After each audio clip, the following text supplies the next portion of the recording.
Hi, I'm the Flowergod.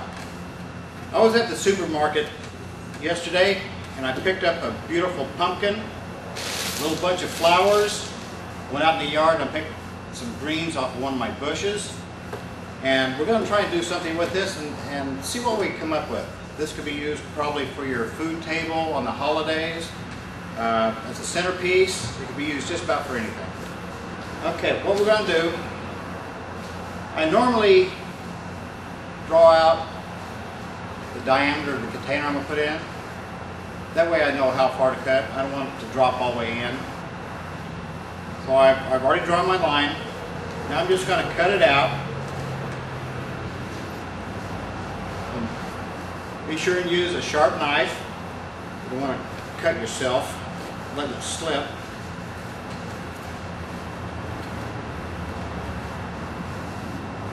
And then we've got it all pulled apart. Now you're going to clean the pumpkin, make sure it's empty. You don't want it to destroy the flowers that you're going to be putting in. You've got to put a liner in here.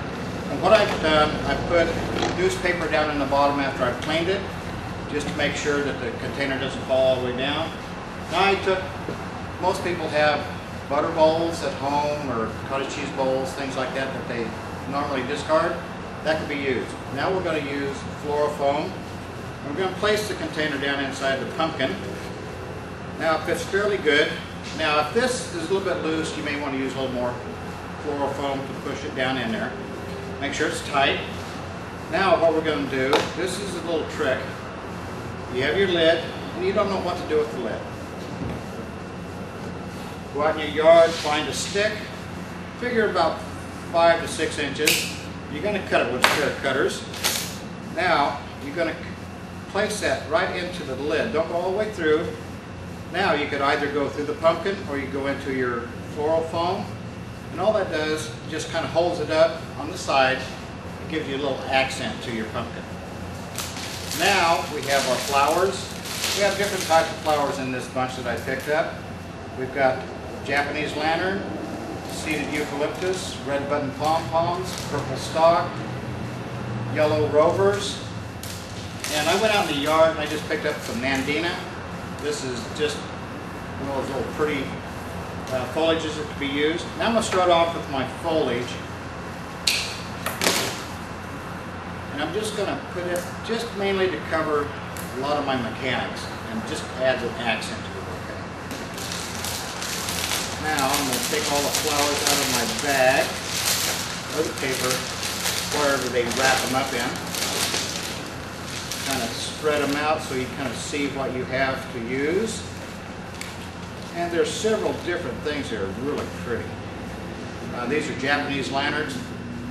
And this is just going to be more of an accent to your bouquet. And I'm going to start off with a little bit of height. And make sure you sharpen the ends of your stems. That way they go down into the floral foam.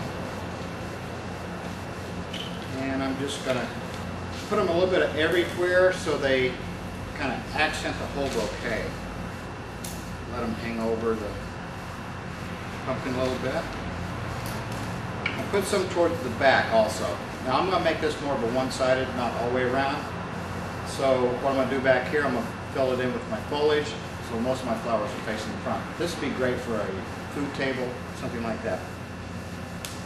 And I'm using my purple stalk, and this really brightens up a bouquet, especially when you're using yellows and reds and oranges. It just colors of the rainbow, and it just makes it so much brighter. Now again, I sharpen the tips of my stalk, and these are laterals. These are the pieces that you break off to the side so you can have a little more flowers for your bouquet, and you can place them anywhere you want. And put a little foliage in there. This is seeded euc. This will add a little more accent to it also. And it's going to cover your mechanics. Your mechanics are where your oasis, where your floral foam is. It kind of covers your container you used for your base. And what I'm trying to do is distribute the purples throughout the bouquet because it's going to brighten everything up. And you want a little bit of depth too. You don't want everything right up front. You want a little depth. You want some towards the back. Different heights gives you that depth perception. And again, I'm using all the laterals. That gives you more flowers per stem, and you could use them in any position.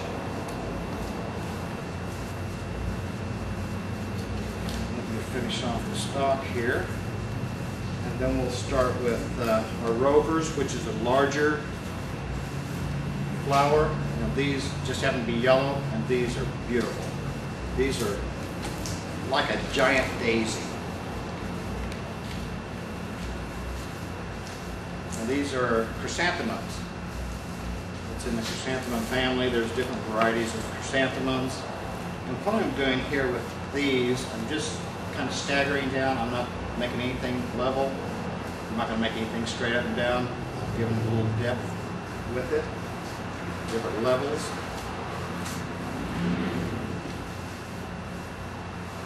And you don't have to have the flowers in front down low. You could have them a little bit higher than the ones in the back. Nature just kind of gives it that depth by doing that. Now again, we have pom-poms. These are chrysanthemum, different than these. These are the rovers, and these are buttons chrysanthemum. And what we're going to do with these, we're going to break a few of the laterals off. Then I'm cutting just below some of the laterals. That gives me a short piece, gives me a long piece. Now this could be used up for your height. And again, I'm using different heights and levels.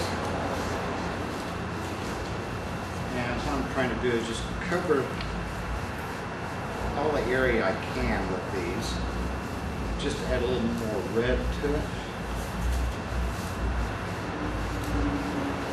And after I get this stem in, I'll add a few of the shorter branches, which is where I cut the laterals at a section. Now that gives you a nice cluster right in front. And again, I'm going to do the same thing. I'm going to cut between the laterals. It gives you like a cluster of flowers in one area. It gives you more of a bold look in that one spot. Kind of draws your attention to there. Well, what I try to do too is take your foliage off. It keeps it from going into the foam. So you want to take it off and make sure it's sharpened. So it'll go in real easy. Now that I have that, I'm going to add a little more foliage, cover my mechanics again. Do a little bit in the back here so if someone walks around the back of the table, they don't see just plastic bowl sticking out.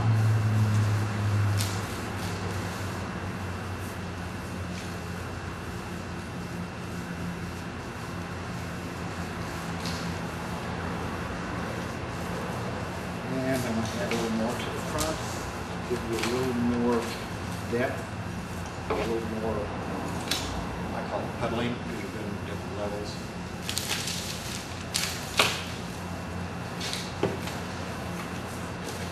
And again, I want to cover the mechanics in the front.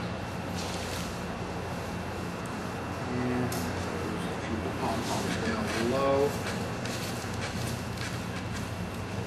Finish off the front here. A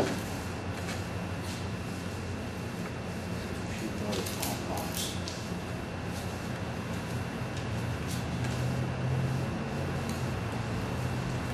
Bring some more of the color down into the depth of it.